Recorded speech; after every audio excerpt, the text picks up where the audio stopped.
Salam alaikum wa rahmatullah, cher. Donc on est Voilà. réunis aujourd'hui pour aborder un thème crucial pour les musulmans à notre époque, dans notre époque, le thème du fanatisme. Le fanatisme en islam, surtout quand on voit aujourd'hui certaines tendances ou autres mettre en œuvre ce fanatisme.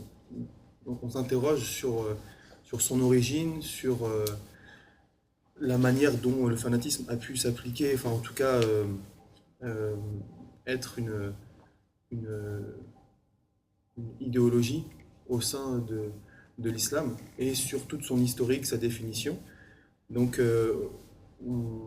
on va peut-être commencer dans un premier temps par vous écouter sur ce qu'est le fanatisme d'un point de vue islamique. Qu'est-ce qu'on appelle fanatisme? Comment on peut définir ce terme d'un point de vue islamique?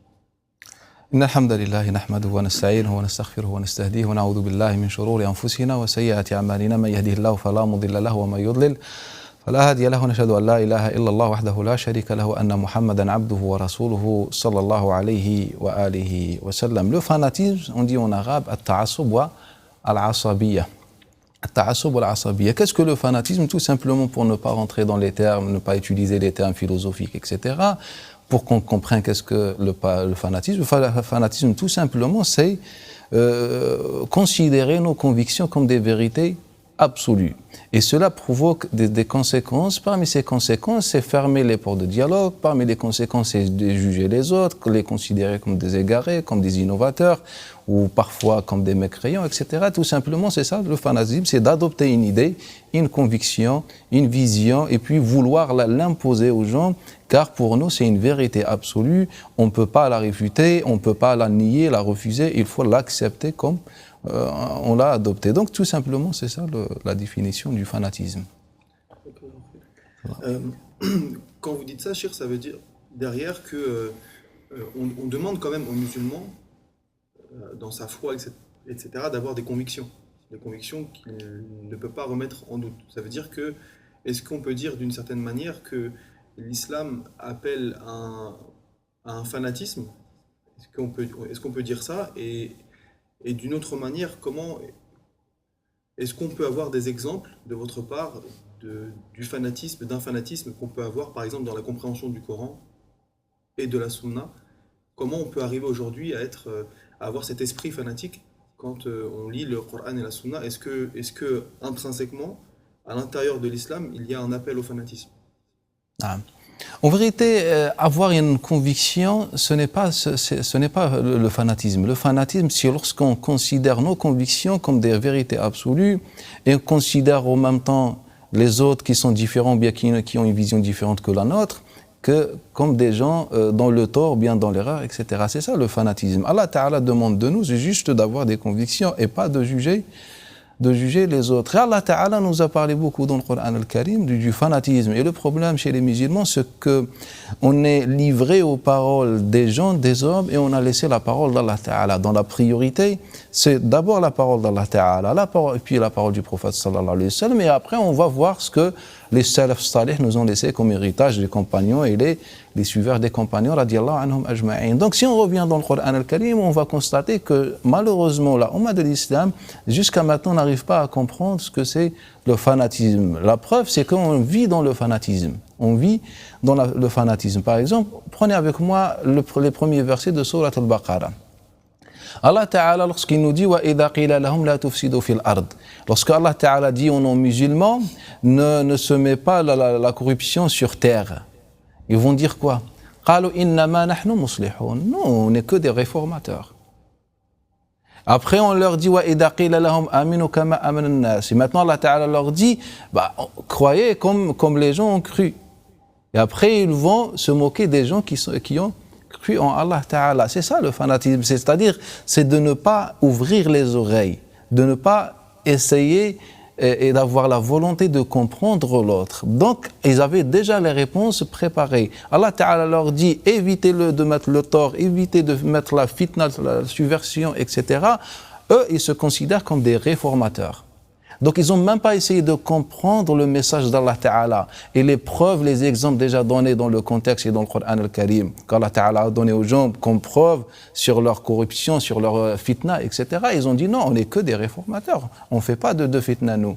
Et après Allah Ta'ala leur dit, mais au moins croyez comme les autres ont cru. Après ils vont mettre en cause les capacités intellectuelles des croyants. Ça c'est un exemple du fanatisme. Et aussi, si on revient toujours dans le Coran al-Karim, toujours dans le sens du dialogue, lorsque Allah Ta'ala parle avec le Nabi sallallahu alayhi wa sallam, il demande à son prophète, il ordonne son prophète de dire Inna wa iyyakum la'ala hudan aw fi dalalin mubin. Inna wa iyyakum la'ala hudan. Regardez la réponse du prophète sallallahu alayhi wa sallam aux non-musulmans. Au plein de débats, il leur dit c'est nous ou bien vous qui sommes sur le bon chemin ou bien la bonne voie, ou dans un égarement manifeste, dans le sens du verset. Cette réponse ou bien cette parole, maintenant les musulmans sont incapables de dire cette parole, de prononcer cette parole, alors que c'est Allah Ta'ala qui ordonne son prophète de dire cette parole aux non-musulmans. Regardez la réponse du prophète sallallahu alayhi wa sallam. Tout simplement, lorsque je parle avec quelqu'un, je ne ferme pas les portes avant que je commence la conversation. Au contraire, Allah Ta'ala lui dit, tu leur dis, c'est nous ou bien vous qui sommes sur une bonne voie ou dans un égarement. C'est-à-dire les deux, on est concernés, soit par l'égarement, soit par le bon chemin. Et c'est ça la réponse, et ça l'esprit du Coran al-Karim concernant ce sujet. Mais nous, on n'a pas encore appris. Maintenant, même entre nous, les musulmans, on considère tout musulman qui n'est pas comme nous, même dans quelques pratiques juridiques, on le considère comme un égaré ou bien dans le tort, on l'écoute pas et on laisse pas parler, on veut pas de lui. Après cela, ça va provoquer la haine, et de la haine, ça va provoquer ce qu'on appelle le terrorisme maintenant, et etc. Comme on va voir, bi'idnillahi ta'ala. Et Allah Ta'ala, toujours dans le même sens, il nous parle des gens du livre, toujours avec Surat al-Baqarah. Qu'est-ce que les Juifs ont dit aux chrétiens? Ils ont وقالت اليهود ليست النصارى على شيء. Ça, c'est un autre exemple du fanatisme dans le Coran al-Karim. Allah, en parlant des Juifs, il nous dit voilà ce que les Juifs disent aux chrétiens. On dit aux chrétiens que les chrétiens ne tiennent sur rien. Et puis les chrétiens encore sont tombés dans le même fanatisme en disant la même parole aux Juifs, que les Juifs ne tiennent sur rien. Donc si Allah Ta'ala nous donne cet exemple du fanatisme dans le Coran al-Karim pour nous éduquer, pour nous apprendre et nous enseigner, pour qu'on évite l'erreur des autres. Mais nous, on a refait la même chose, et c'est dans l'époque du prophète sallallahu alayhi wa sallam, que lorsque le prophète sallallahu alayhi wa sallam, un jour, en sortant de chez lui, il se retrouve avec des compagnons et des juifs qui polémiquaient sur le même sujet. Les compagnons, et cela est rapporté par tous les savants de tafsir, comme Tabari, Ibn Abi Hatim, al-Baghawi, al-Bayhaqi, Abd al-Razzaq et les autres, Ibn Mardawayh, que les compagnons disaient aux juifs, nous, on a la bien guidée. Et les Juifs disent non, c'est nous qui avons la guidée. Et après, les compagnons disent aux Juifs que nous, on est au paradis. Et les Juifs disent non, c'est nous qui sommes au paradis. Donc, face à ce débat, Allah Ta'ala a fait descendre un verset. Laysa bi amaniyikum wa la amani ahlul kitab. Que ceci, le paradis, la guidée ne dépend ni à vos désirs, vous les compagnons, vous les musulmans, ni aux désirs des gens du livre. Et puis Allah Ta'ala, il nous donne la solution, il nous donne comment on doit réfléchir. Il nous dit وَمَنْ يَعْمَلْ سُوءًا يُجْزَ بِهِ. Maintenant, Allah Ta'ala, il dit, vous les musulmans, vous les juifs, vous les chrétiens, vous je ne sais pas qui, celui qui fait des malfaits, et après Allah Ta'ala, il parle des bienfaits, c'est-à-dire il sera jugé sur ses actes. Et on n'est pas là pour juger les autres. Car le fanatisme, ce que crée le fanatisme, c'est le fait de juger les autres. Et ça, là, les musulmans, déjà entre nous, on est dans cette erreur. Donc jusqu'à maintenant, on n'a pas appris des exemples du Coran al-Karim. Allah Ta'ala nous a parlé des hypocrites qui disaient nous on n'est que des réformateurs, il nous a parlé des juifs qui sont tombés dans cette erreur, il nous a parlé des chrétiens qui sont tombés dans cette erreur, et il nous a parlé aussi des compagnons qui sont tombés dans l'erreur, et ils ont eu l'éducation coranique et l'éducation prophétique, et ils sont sortis de ce problème, ils ont fait leur tauba, et puis nous après plusieurs siècles, on est en train de refaire la même chose. Que nous, on est au paradis. Nous, on est la tendance sauvée. Moi, je suis Ash'ari, donc je suis au paradis. Moi, je suis salafite, je suis au paradis. Moi, je suis soufi, donc je suis au paradis. Ça, ce discours, il est haram en islam, et ça, c'est ce qu'on appelle le fanatisme. Il vient après le Nabi sallallahu alayhi wa sallam, comme il rapporte l'imam al-Bukhari, d'après Sulayman ibn Harb, d'après Shu'bah, d'après Wasil al-Ahdab, d'après al-Ma'rour, et aussi il est rapporté par l'imam al-Am Sulayman ibn Mahran, d'après Wasil al-Ahdab, d'après al-Ma'rour. Et aussi il est rapporté aussi par Muslim ibn Abi Maryam, l'un des grands chouïrs de l'imam Malik, d'après Damra ibn Habib, et je vous donne la version de Damra ibn Abi Habib. Il nous dit كانت بين أبي ذر وبلال محاورة. Il y avait une conversation entre Bilal ibn Rabah radiallahu anhu et Abu Dharr al-Ghifari. Abu Dharr al-Ghifari.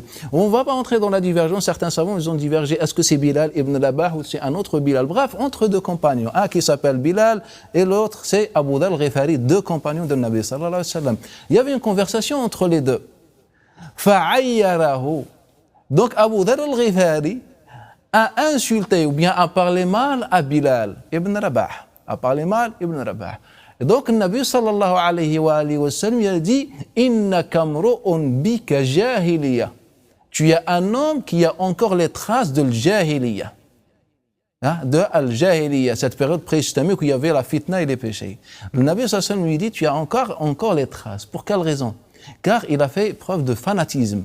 Abu Dharr al-Ghifari, en parlant mal avec Bilal ibn Rabah suite à un désaccord dans une simple conversation. Donc le Nabi sallallahu alayhi wa sallam, regardez comment il parle d'une manière sévère avec Abu Dharr al-Ghifari. Innaka mru'un bika jahiliya. Innaka mru'un bika jahiliya. Donc Bilal ibn Rabah, Abu Dharr al-Ghifari ont appris cette leçon aujourd'hui. Mais maintenant, nous, plus tard, on a fait la même erreur que Abu Dharr al-Ghifari, la même erreur que les autres ont fait, comme Allah Ta'ala nous a cité dans le Coran al-Karim. Et rappelez-vous du hadith de Nabi sallallahu alayhi wa sallam que rapporte l'imam Malik d'après Suhayl, d'après son père Abu Salih Dakwan, d'après Abi Hurayra. إذا قال الرجل هلك الناس فهو أهلكهم. Lorsque l'homme dit les gens ont péri, Nabi sallallahu alayhi wa sallam dit c'est lui qui a péri, ce n'est pas les autres. Et ça, c'est le fanatisme. Le discours d'un fanatique, c'est ça. Que les autres ont péri et moi, je suis à l'abri. Que les autres sont dans l'égarement et moi, je suis à l'abri. Et c'est ça le discours, malheureusement. Et on n'a pas encore compris de ce que le Nabi sallallahu alayhi wa sallam nous a enseigné. Je vous donne un exemple qui est très fort et qui nous montre un échantillon de l'éducation de Nabi sallallahu alayhi wa sallam. Ali ibn Abi Talib, lorsqu'il a eu ses conflits avec les Kharijites, les gens sont venus le voir après la bataille de Nahrawan, la bataille célèbre entre Ali et les Kharijites. Et comme il nous rapporte l'imam Muhammad ibn Nasr et aussi l'imam ibn Abi Shaybah, d'après Abi Ishaq Sabi'i, d'après Qais ibn Muslim, d'après Tariq ibn Shihab, il a dit, Tariq ibn Shihab, on a divergé, est-ce que c'est un compagnon ou pas? Il a dit, j'étais avec Ali ibn Abi Talib lorsque des gens sont venus le voir en lui disant, qu'est-ce que tu en penses de l'Khawarij? Donc, mais il faut remettre la parole dans le contexte. Qu'il y avait le conflit, on venait de terminer cette grande bataille entre Ali et les Kharijites qui tuaient les musulmans, etc.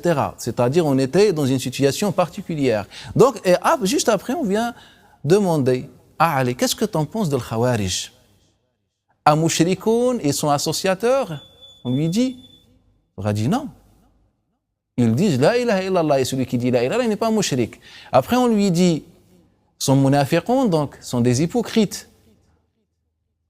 Il leur a dit ce que je comprends dans le Coran, c'est que le munafiq, l'hypocrite, évoque Allah peu. Yadkuruna Allah qalila. Et les kharijites évoquent Allah Ta'ala beaucoup. Donc il faut être logique. Allah Ta'ala nous dit c'est pas voilà les critères avec lesquels on peut reconnaître un hypocrite. Donc, ils étaient étonnés. Alors, c'est quoi pour toi, c'est les kharijites? Qala ikhwanuna bagaw alayna. Nos frères, sauf qu'ils étaient injustes avec nous. Cette réponse a disparu actuellement. Cette sagesse, la sagesse de Ali ibn Abi Talib a disparu. Et Ali ibn Abi Talib, qui c'est juste un compagnon qui a eu l'éducation de Nabi sallallahu alayhi wa sallam. Donc, en plein conflit, en plein désaccord, Ali ibn Abi Talib va défendre le Khawarij. Quand on lui dit mushrikoun, des associateurs, il leur dit non. Des hypocrites, il leur dit non. Donc il va les défendre car il faut être juste. Dans ce verset, Allah Ta'ala dit soyez juste et égaux, même si avec des gens avec qui on a des désaccords ou on a la haine ou je ne sais pas, toujours juste. Donc il va défendre les Kharijites. Après il nous dit au final, il faut les classer. Ce sont nos frères car ce sont des musulmans quand même. Ils ont leurs erreurs. C'est ça, c'est le discours qu'on cherche, c'est d'être positif avec tout le monde. Et ça, c'est le discours de Nabi sallallahu alayhi wa sallam afin d'éviter tout fanatisme et qu'on peut, Inch'Allah, changer et réformer la situation de la Ummah. Justement, par rapport à ce que vous venez de dire, il me semble qu'il y a quand même de quoi rebondir sur justement ce fanatisme. Est-ce que le fanatisme a touché toutes les tendances de l'islam, toute la Ummah confondue, ou est-ce que ça a été l'apanage de certaines tendances qu'on a qualifiées plus tard d'égarées, des tendances qui étaient sorties de la voie des Ahl-Sunnah, etc. Donc en résumé, voilà, est-ce que le fanatisme a touché toute la Ummah, toutes les tendances, ou bien seulement certaines tendances? Wallah, en vérité, il faut savoir quelque chose. À chaque fois on parle du fanatisme, on essaye de le coller à certains sectes qui étaient isolés dans l'histoire. Quand on parle du fanatisme, on parle des kharijites. Quand on parle du fanatisme, on va évoquer les murji'ites, les mu'tazilites, les ibadiyya et les autres sectes et tendances connues. Mais moi, je vous dis quelque chose. Moi, je fais partie de Ahl Sunnah. Donc, je vais parler de ma voie que je suis, c'est-à-dire Ahl Sunnah. Et je vous dis quelque chose que le fanatisme dans Ahl Sunnah est plus important que le fanatisme chez les autres. Ça peut être étonné pour certains, mais ça, c'est la vérité. Sauf si on veut nier et tourner le dos. Si on veut dire que, masha'Allah, nous, on est à l'abri et on est masha'Allah, si vous voulez, on adopte ce discours et on est tranquille. On dit que nous, on n'a pas d'erreur, on n'a jamais fait d'erreur, on était tout le temps masha'Allah et les paradis sont ouverts pour nous. Et le paradis, il est en train de nous attendre actuellement. Si vous voulez qu'on adopte ce discours. Mais si vous voulez qu'on parle directement et avec les vérités, c'est que le fanatisme chez Sunnah est plus important que le fanatisme chez les autres. Pour quelle raison? Pour plusieurs raisons. La première raison, c'est que Sunnah était toujours nombreux par rapport aux autres. Que le Sunnah ont laissé plus d'héritage par rapport aux autres. Et actuellement, maintenant, lorsqu'on parle des musulmans, tous les musulmans font partie de Sunnah. Même si certains d'entre nous considèrent les autres, ou les uns considèrent les autres comme sortis de Ahl Sunnah, mais tous on se dit Ahl Sunnah. Et tous on est atteints par le fanatisme. Donc si on se dit tous Ahl Sunnah, alors qu'on est tous atteints par le fanatisme, cela veut dire que chez Ahl Sunnah, il y avait des formes du fanatisme. Et là, notre objectif à travers cette assise, c'est d'essayer de réformer, d'apporter quelque chose de bénéfique pour la Ummah de l'Islam. On n'est pas en train de critiquer pour critiquer, on critique pour sortir avec des résultats positifs, pour qu'Allah Ta'ala soit satisfait. Car au final, on cherche la satisfaction d'Allah Ta'ala et on ne cherche pas les formes de l'appartenance, etc. Donc, aussi parmi les raisons, c'est l'influence politique. C'est que Ahl Sunnah en général était toujours proche de la gouvernance et les gouverneurs, et ça on peut dire que c'est positif, au moins l'ensemble des gouverneurs, ou bien peut-être pas tous, mais ils avaient une vision de Ahl Sunnah ou bien de certains de Ahl Sunnah. Donc on était toujours en mesure ou bien mieux placé pour juger les autres. Car dans l'histoire, quand on parle de Shia par exemple, on avait l'occasion de juger à Shia et d'appliquer des peines de mort parfois par des gouverneurs. On ne parle pas du côté juridique, c'est halal ou pas, mais c'est la vérité. On a jugé aussi le Khawarij, on a jugé le Murji'a, on a jugé les différentes tendances et sectes. C'est-à-dire on était mieux placé pour propager et appliquer le fanatisme. Je vous donne juste un exemple.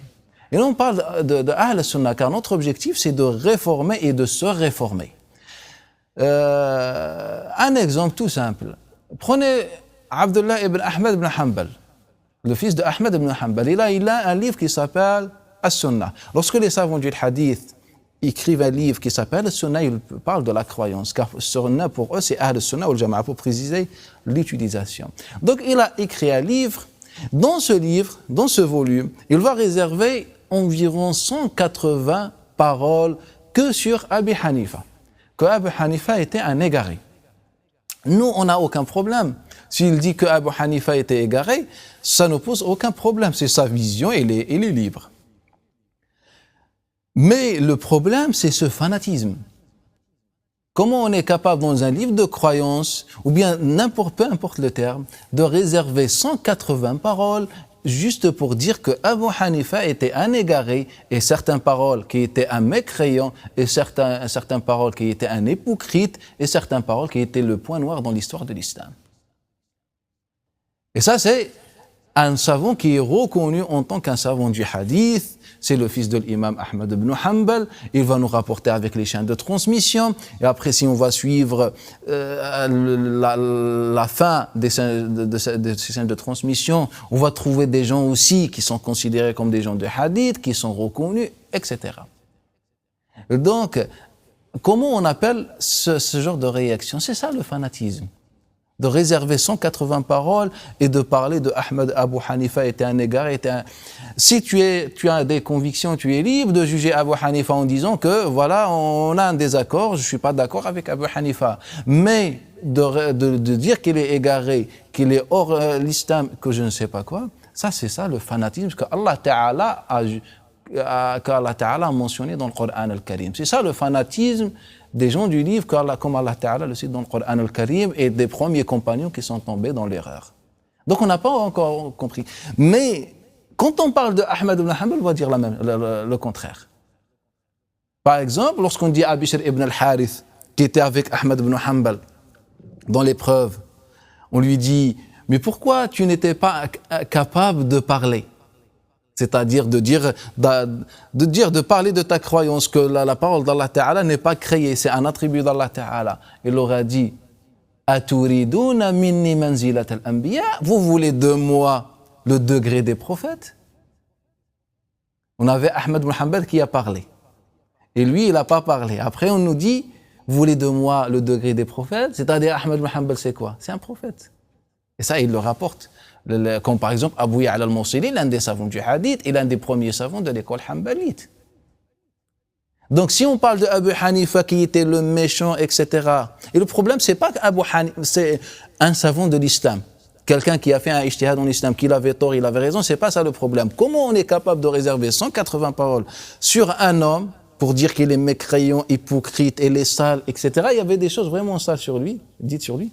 Et après, quand on parle de Ahmed ibn Hanbal, car on fait partie de ses suiveurs, on dit qu'il est un prophète. Et après, on attribue une parole à l'imam Shafi'i, comme quoi l'imam Shafi'i a dit que celui qui déteste Ahmed ibn Hanbal est un mécréant, man abrada Ahmed fahuwa kafir. Et après, Abu Bakr al-Khallal va nous rapporter que les gens divergeaient. Est-ce que Ahmed ibn Hanbal est un ange ou un homme? C'est une divergence. Prenez le manaqib de l'imam Ibn al-Jawzi, ouvrez le livre et vous allez trouver qu'il y avait une divergence entre certains, les gens de Khurasan. Est-ce que Ahmed est un ange ou un homme? On n'était pas encore sûr. Peut-être c'était un ange. Peut-être avec Jibril, il y avait un certain qui s'appelle Ahmed ibn Hanbal, un ange qu'on ne connaît pas. Et ça, c'est une preuve de fanatisme. C'est une preuve de fanatisme. Lorsque Abu Ya'la nous rapporte d'après les élèves de Ahmed ibn Hanbal dans le Tabaqat, il nous dit que ses élèves ont dit que Ahmed ibn Hanbal a servi l'islam plus qu'Abu Bakr. Laqad khadama Ahmed al-Islam akthar mimma khadamahu Abu Bakr. A servi l'islam plus qu'Abu Bakr. Là, il faut qu'on se demande. On cherche le problème, il y a un problème quelque part. C'est ça le fanatisme. Là, on est en train de parler de Ahl-Sunnah, on n'est pas en train de parler d'un certain Wasil ibn Ata ou Amr ibn Ubayd qui était Mu'tazili ou Qadari ou je ne sais pas, qui sont égarés, fanatiques ou je ne sais pas son nom. On est en train de parler de Ahl-Sunnah. C'est entre nous, qu'entre nous. Après, lorsqu'on apprend que, ou bien parmi les paroles que Abdullah ibn Ahmed rapporte dans son livre Sunnah, c'est ce qu'il a dit l'imam al-Awza'i sur Abu Hanifa. Que depuis l'arrivée de l'islam, on n'a pas vu quelqu'un aussi pire que Abu Hanifa, le sens de la parole de l'Awza'i. C'est-à-dire pour lui, le pire de pire, le malheur, la honte, le point noir, la saleté, c'est Abu Hanifa. C'est ça le sens de ces paroles, si vous voulez en revenir dans ce livre. Mais là, moi, je veux comprendre pourquoi. Je veux comprendre pourquoi Al-Awza'i adopte cette vision sur l'imam Abu Hanifa. On peut dire il y avait un... Mais je veux comprendre pourquoi. Et là, si on comprend qu'il y avait encore le fanatisme. Car l'imam Zufar, l'imam Abu Nu'aym al-Kufi, al-Asbahani, al-Jassas aussi dans son tafsir, tous nous rapportent que l'imam al-Awza'i nous a dit on était bien jusqu'à ce que Abu Hanifa nous a annoncé la parole de l'épée, c'est-à-dire la fatwa de l'épée, c'est-à-dire se révolter contre les gouverneurs. Et là, il y avait le conflit entre les gens des gouverneurs et les gens qui veulent servir ou bien qui avaient une vision. On est d'accord ou pas d'accord avec Abi Hanifa, moi, ils avaient une vision. Donc, juste Abu Hanifa, le malheur, c'est que Abu Hanifa a autorisé le fait de se révolter contre le gouverneur, et c'est ça ce que Allah a dit, ce que le Nabi sallallahu alayhi wa sallam a dit, et la voix de Ahl Sunnah wal Jama'a. La voix de Ahl Sunnah wal Jama'a. Même Abdullah ibn Omar ibn al-Khattab, celui qui s'est isolé de la fitna, il a fait la tawbah plus tard. Inch'Allah, on fera une intervention détaillée sur ce sujet. Comme il rapporte l'imam al-Daraqutni, l'imam Ibn Abdul Bar avec la chaîne de transmission. On fera une intervention sur le sujet. Donc, juste Abu Hanifa, son grand péché, c'est qu'il a autorisé le fait de se révolter. Et il a envoyé une lettre à Ibrahim ibn Abdullah al-Kami ibn Hassan al-Muthanna ibn Hassan ibn Ali ibn Abi Talib, qu'il appelle pour venir, pour lui donner tout le soutien des gens de Al-Koufa pour se révolter contre Bani Abbas. Donc juste à cause de cette fitna, on a fait de la diffamation et on a attribué à Abu Hanifa des paroles impossibles, des paroles qui ne sont pas logiques. On a attribué à Abu Hanifa, déjà Abdullah ibn Ahmad les rapporte, que Abu Hanifa disait, si le prophète sallallahu alayhi wa sallam était vivant, il serait mon élève. Le pire des pires de musulmans ne peut pas prononcer cette parole, mais nous, on l'a attribué à Abu Hanifa. Là, on comprend qu'il y avait une diffamation, qu'il y avait des inventions. Pourquoi ? Suite au fanatisme. Donc, juste, on n'était pas d'accord avec Abu Hanifa sur le sujet de la révolution. Pour nous, c'était interdit. Bien sûr, on sait pourquoi, car si on revient dans l'histoire, on comprend ce que le Zahabi a rapporté au sujet de l'imam al-Awza'i et comment les Umayyads lui ont imposé d'adopter certaines positions. Celui qui veut revenir à la biographie de al-Awza'i dans Siyar al-Alam Nubala. On comprend, bref, on n'était pas d'accord, donc on a dit, et c'est un égaré, puis on a commencé d'inventer. Et après, le désaccord entre Abu Hanifa et les gens de l'Hadith, bref, on ne va pas rester sur Abu Hanifa, car l'objectif, ce n'est pas Abu Hanifa, c'est juste un exemple. Prenez-moi avec moi le Barbahari. C'est l'un des grands savants de Sunna et des Hanbalites, reconnu tout ça, il a un livre qui s'appelle Sharh al-Sunna, etc. Et lorsqu'il prononce la fatwa, comme quoi les Shafi'ites sont des apostats. Qu'est-ce qu'ils ont fait? Juste, ils récitaient à voix haute dans la prière. C'est-à-dire réciter Bismillah ar-Rahman ar-Rahim à voix haute dans la prière. Ils sont des apostats. Revenez à l'histoire, comme le Kamil ibn al-Athir, comme les autres livres d'histoire. Les autres écoles n'étaient pas à l'abri aussi. Lorsqu'on apprend que Mansour ibn Muhammad Sam'ani, c'était un grand Hanafite de Marou, al-Marwazi. Il s'est converti en shafi'isme. Il est devenu shafi'ite. Quel malheur. Les savants hanafites de son époque ont refusé ce qu'il a fait et il y avait un grand désaccord. Et le résultat de ce désaccord, une bataille qui a duré plusieurs jours avec des centaines de morts. Des shafi'ites et des hanafites. On n'est pas en train de parler des chiites qui sont égarés sur le nom, ou bien mu'tazilites ou khali. On est en train de parler de Ahl Sunnah entre nous. Comment on peut justifier cette guerre, cette bataille, juste car Mansour ibn Muhammad Sam'ani a préféré de suivre Shafi'i que Imam Abu Hanifa. Au final, ce sont des grands savants. Ça, c'est dans notre histoire. Et ça, c'est le fanatisme. Ça, c'est le fanatisme. Lorsque les Shafi'ites ont voulu enterrer l'imam de la mosquée de Mansour en Irak, les Hanbalites, ils ont dit aux Shafi'ites, c'est impossible. Impossible qu'il soit enterré dans le cimetière où il y a la tombe de Ahmad ibn Hanbal. Ça va rendre la terre impure. Ils ont refusé, il y avait la guerre, jusqu'à ce que le gouverneur intervienne.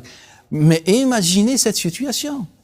un désaccord, les Hanbalites d'un côté, les Shafi'ites de l'autre côté, les bagarres, les insultes, et jusqu'à ce que le gouverneur ou le juge intervienne, c'est-à-dire l'autorité intervienne.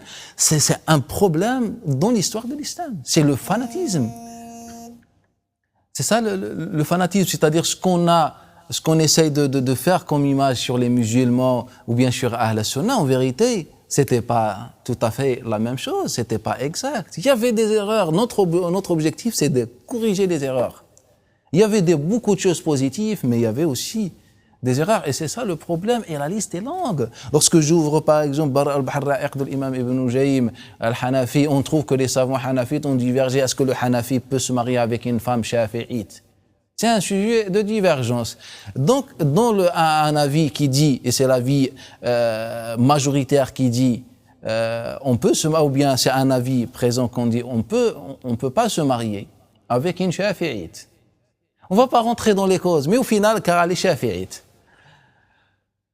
Et un avis qui dit, non, on peut se marier. Et cet avis, ce dernier, c'est pire que le premier. L'avis qui interdit, c'est moins pire que l'avis qui autorise. Pour quelle raison? Car il faut voir l'argument utilisé. Ceux qui ont autorisé le mariage entre le Hanafi et la femme shafi'ite, en vérité, ils ont utilisé un raisonnement. Ils ont dit, comme shafi'ite a reçu Al-Qur'an al-Karim et elle prétend suivre le Qur'an al-Karim, donc on va lui donner le statut des gens du livre, comme une chrétienne, comme une juive. Donc par raisonnement, le Hanafi peut se marier avec une Shafi'ite, c'est ça dans nos livres, et rapporté par Abu Hafs, etc. Donc on n'est pas en train de parler de Shia ou le Khawarij ou certains égarés selon. Non, on est en train de parler de Sunna, et ça c'est le problème qui a bien existé chez les musulmans. Donc comment on peut répondre à ces questions? Donc il y a un problème quelque part, et notre objectif c'est comment on arrive à suivre la parole d'Allah Ta'ala et l'éducation de Nabi sallallahu alayhi wa sallam. Mais il y avait des erreurs. Donc comment on lutte contre ces erreurs? Comment on essaye de détruire, de d'effacer, de supprimer ces erreurs? C'est ça notre objectif. On n'est pas là pour critiquer. Peut-être l'un d'entre nous il va dire mais l'imam al-Awza'i, le grand savant de l'islam, mais c'est pas personnel. Ça, c'est une erreur. Et nous, dans Aqidah, dans notre croyance en tant que Sunnah, on dit que, à part les prophètes, personne n'est parfait. C'est vrai ou pas? Mais dans la réalité, on dit le contraire. Juste, on veut essayer d'être positif, de donner des critères positifs afin qu'on puisse construire quelque chose. Ah non, mais c'est le grand savant. Mais il peut faire une erreur. Ce n'est pas Muhammad alayhi salatu wassalam. Donc, ce sont des exemples qui nous montre, qui nous donne une idée sur le fanatisme et le niveau du fanatisme au sein de Ahl Sunnah wal Jama'a. Donc c'est entre nous, au sein des écoles aussi. Regardez l'imam Abu al-Hafiz, l'imam Silfi, dans son livre Mu'jam al-Safar. Mu'jam al-Safar. C'est un livre, un dictionnaire, un recueil de tous les pays que ce savant a visités. C'est un livre énorme. Tous les pays et tous les chouïrs que ce cheikh a vu dans sa vie. Et il nous parle de ses visites. Et une de ses visites, c'est dans une mosquée dans le Hijaz. Et il a dit, et puis l'imam Shafi'i s'est levé. Pas l'imam Shafi'i, c'est un savant Shafi'i qui était imam, s'est levé. Et il a fait la prière de Dhuhr. Et il a dit, et après lui, il vient un imam malikite. Il fait le Dhuhr, avec les malikites derrière lui. قال ثم جاء الإمام الزيدي. Et puis un imam Zaydi, c'est une voix au sein de l'islam qui s'appelle Zaydiya. Il vient un imam Zaydi, il a fait la prière et derrière lui, les Zaydiya. قال ثم جاء حنفي. Et puis un Hanafi, il vient, il dirige. Et puis جاء Hanbali, et un imam Hanbali. Et lorsqu'on a fini la prière, c'était l'heure de l'Asr. Et donc après c'est la même chose. Shafi'i, Hanafi, Maliki, Hanbali, Zaydi, etc. Après c'est la prière de le Maghreb, et après le Maghreb jusqu'à l'Isha, et après l'Isha jusqu'au je ne sais pas à quelle heure, et après on dort 5 minutes et on revient pour prier Subh jusqu'au lever de soleil. C'est ça l'islam. L'islam qu'on veut, ou bien l'islam fanatique tout simplement. Donc comment vous pouvez m'expliquer ce genre d'acte? Le fait de prier avec plusieurs imams, plusieurs groupes dans la même mosquée. Alors, et au final, tu me dis, mais nous, Ahl Sunnah, les écoles sont des... Non, il y avait des erreurs. Comment on sort de ces erreurs? Comment on évite ces erreurs? Et la liste est longue, il y a beaucoup de choses que j'évite d'en parler, c'est juste pour ne pas être trop choquant. Sinon, il y a beaucoup de choses. Notre objectif, c'est d'être positif, de s'asseoir, de réfléchir. Qu'est-ce qu'on propose? Quelles sont les erreurs? Comment on peut éviter les erreurs? Et pour éviter les erreurs, il nous faut le kitab wa sunna. Comment Allah Ta'ala a traité le fanatisme? Quelles sont les recommandations dans le Coran? Comment Nabi sallallahu a traité? Car Nabi est venu dans un monde de fanatisme. Et comment Nabi sallallahu a pu faire sortir les compagnons qui étaient autrefois des fanatiques du fanatisme vers l'ouverture, vers un esprit saint, etc. On a compris, cher, à travers votre discours, que l'islam condamnait totalement le fanatisme. Et malgré tout, on se rend compte quand même que nos grands savants de l'islam, ceux qui sont ceux sur qui on s'appuie, nos modèles d'avant, eux, pour certains, n'ont pas échappé au fanatisme. Non. Donc, logiquement, on peut se dire que notre époque, et on le constate tous les jours, n'échappe pas non plus au fanatisme. Vous avez donné quelques exemples. Non. Avant de rentrer et d'aborder les solutions, parce que c'est un petit peu l'objectif au final, on fait un état des lieux d'une situation de notre Ummah et à la fin on essaye de chercher une solution. Mais avant cela, est-ce qu'on pourrait avoir quelques éléments, quelques exemples qui montrent que le fanatisme dont vous avez parlé, qui est celui qui a touché auparavant les savants, dans quelle mesure ce fanatisme est-il encore présent aujourd'hui? Est-ce qu'on peut avoir des exemples? Et surtout, peut-être une question qui me semble importante, comment distinguer la critique scientifique faite à une analyse, voilà, je ne suis pas d'accord avec tel courant, du fanatisme? Comment on distingue cela et comment faire la part des choses? Parce qu'au final, on se rend compte que le fanatisme, s'il était présent avant, c'est qu'il est encore présent aujourd'hui. Donc, quels sont avant d'aborder les remèdes, comment repérer ça? Comment savoir que là, on a affaire à du fanatisme et là, on a affaire seulement à une critique, tout simplement, qui est permise. On revient à la parole de Ali ibn Abi Talib lorsqu'on lui parle de Khawarij. Au final, sa réaction, c'est nos frères. Ils ont des erreurs, certainement. Maintenant, il a dit, c'est nos frères. Donc, c'est-à-dire un discours positif. Donc là, après ce discours, on peut envisager une méthode ou une manière de traiter ce problème. C'est-à-dire si Abu Ali ibn Abi Talib aurait dit par exemple sont des kuffars, donc la solution c'est les tuer. Non, il a dit non frère, donc pour lui il adopte un discours positif. Donc on va penser à s'asseoir, à parler, à discuter, peut-être on sort, Inch'Allah, avec une bonne conclusion. Ça, c'est le discours de Ali ibn Abi Talib. Mais le discours d'un fanatique, il est différent. On parle aujourd'hui des terroristes et le terrorisme. Et toujours on le colle aux Kharijites. Il y avait une secte dans l'histoire qui s'appelle Khariji. Les Kharijites, ils tuaient les gens de l'islam, etc. Et on veut le coller aux Khawarij. Non, le terrorisme, une grande partie de ce problème, est sorti de Ahl Sunnah. Car quand on parle de terrorisme, c'est quoi le terrorisme? C'est de passer à l'acte, soit ou bien une parole, terroriser les autres, faire mal aux autres, toucher physiquement ou dans n'importe quel niveau les autres, etc. Donc si on parle de ce terrorisme, il se trouve déjà chez Ahl Sunnah. Donc personne ne vient me dit, mais par exemple Daesh ou je ne sais pas, non, c'est des Khawarij qui viennent de les Khawarij. Non. Appelle les Khawarij, on est d'accord. Mais il ne vient pas de Khawarij dans le sens Naam. Et ils viennent de Ahl Sunnah. Vous allez me dire, mais c'est impossible. Prenez un exemple. Mohammed ibn Jarir al-Tabari, c'est un savant qui a les chroniques et qui a le tafsir, le grand tafsir. C'est un grand savant, il a le livre de Sunnah. Même qu'on l'a attribué, je ne vais pas rentrer dans ce petit détail, car on a inventé un livre, puis on l'a attribué à Mohammed ibn Jarir al-Tabari qui s'appelle Sunnah. Bref, il a un livre dans Sunnah en sciences du hadith, il y a un livre de Sunnah pour comprendre pourquoi on a inventé ce livre.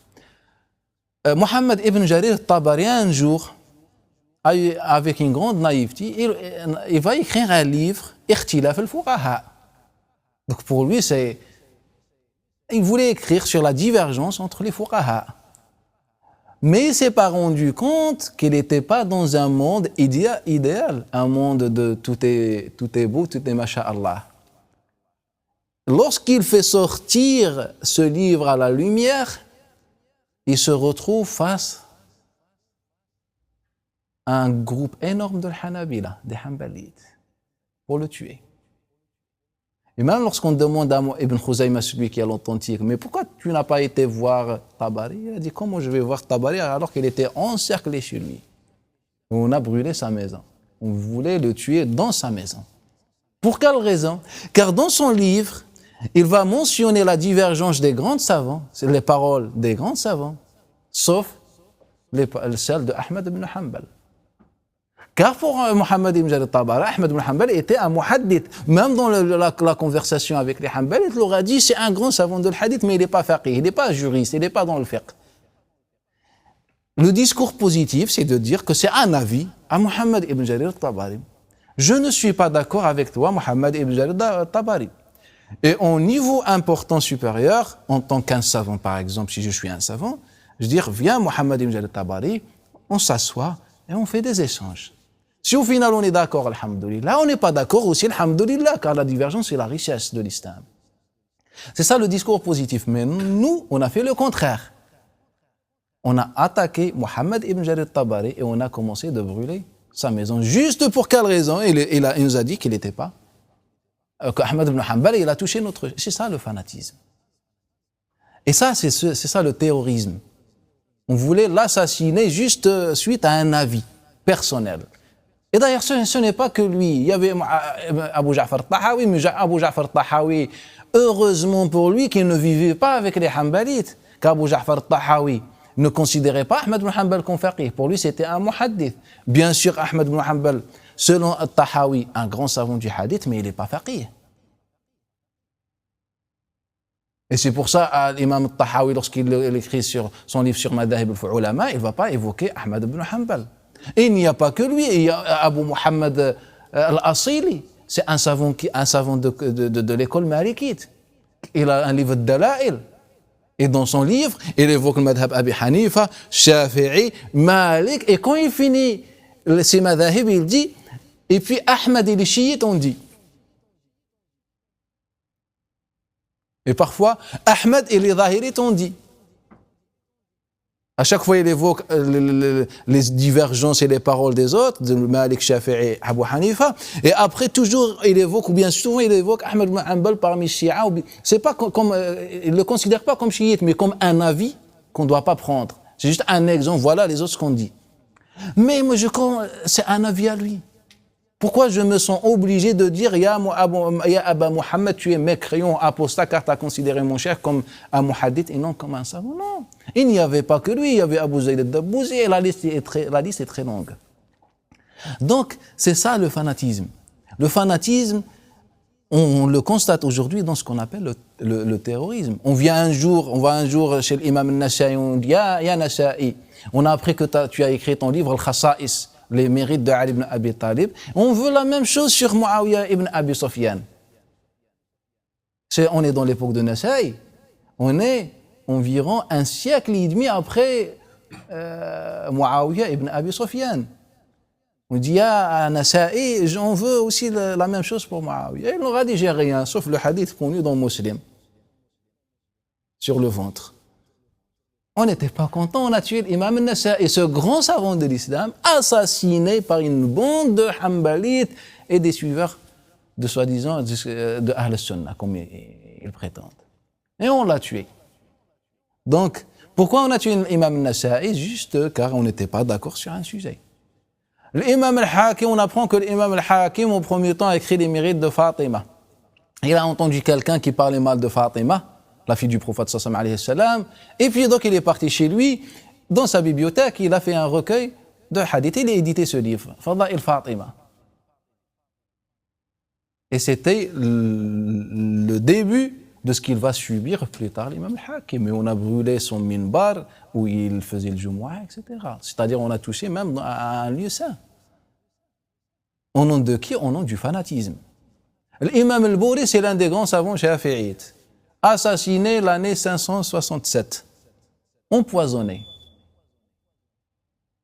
Par qui? Par des Hanbalites.